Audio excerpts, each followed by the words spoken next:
How the corporate affairs function, really looks at some of the big challenges in the economy today, whether it's the sustainability agenda, whether it's the 24-hour news cycle, the immediacy, the challenges in responding to some of these issues. Being exposed to a group of people facing similar issues and learning from those experiences really is rare, and it was a privilege to be part of it. The challenges we face in terms of the function is, I think, a lack of understanding of where the function fits compared to other corporate functions like HR, IT&S or finance. So are we a strategic one? Are we a tactical function?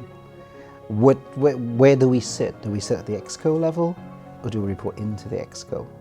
I also think that there's a lack of clarity on what corporate affairs is, and it varies by sector or industry. I think the biggest challenges facing corporate affairs across every sector and industry currently is the expectation of what we can deliver has never been higher.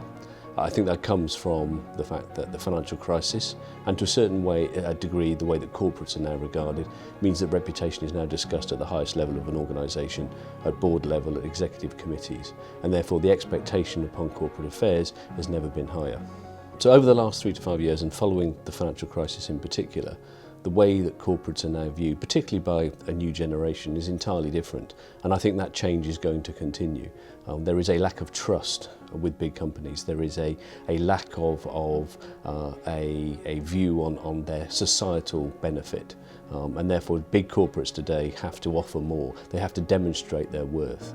And again, boards slavishly tend to look to corporate affairs departments to define what that means, to help them with a strategy which demonstrates they're more than simply returns to shareholders, that they are there to provide economic and social return.